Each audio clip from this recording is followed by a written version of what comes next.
Hello, everybody. This is Albert Ceja, Mr. Eyebrow, your local Mr. Cali real Eyebrow. estate agent and investor. Today, I just wanted to give a quick video on if you have been thinking about buying your first rental property.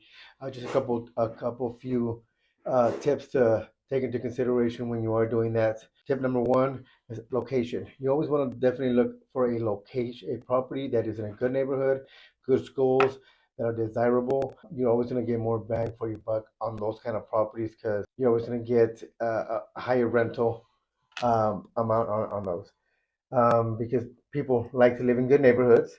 They like to move into areas with good school districts and proximities, to good transportation. Tip number two, you have to look at rental demand, considering the rental demand in the area, including current vacancies. There's a lot of different websites that you can look into that I personally use, where you can check out what the rental incomes are in those certain areas, and you want to definitely take a look at that, see what the rental vacancies are, just to similar rental properties as to the one you're thinking about buying.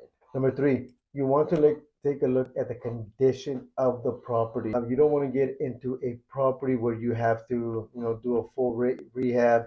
You can't rent it out for the next 5 to 6 months, and you're gonna end up just losing money when you're not renting it, plus what you're putting into the property. So you definitely want to look into make sure the property has good bones. It's pretty much when you're doing a rental, you always want to look into a property that's already ready to be rented out.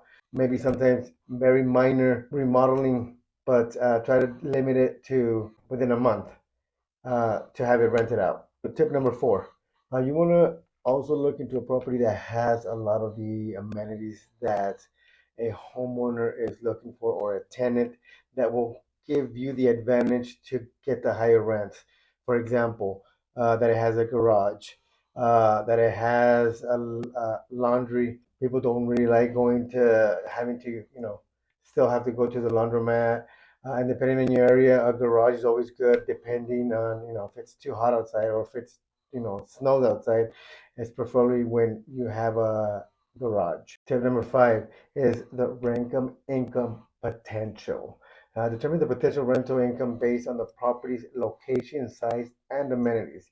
You should also consider the cost of maintenance, property taxes, and insurance to determine the potential return on your investment. Financing options. Look for properties that are affordable and easy to finance. You can work with a real estate agent, Mr. Eyebrow, or mortgage broker to explore your options and find the best financing solutions for your needs. And the last tip, number seven, is future growth potential. So always look at the property that you're buying. If they're building, they're building new developments, more job opportunities that can help it not only increase the rent, but also increase the value of the property over time. Because when you're doing rental properties, you're in it for the long term. So always look at that as well. For more tips on investing and all things investment, please subscribe to my channel, and I'll see you on the next one.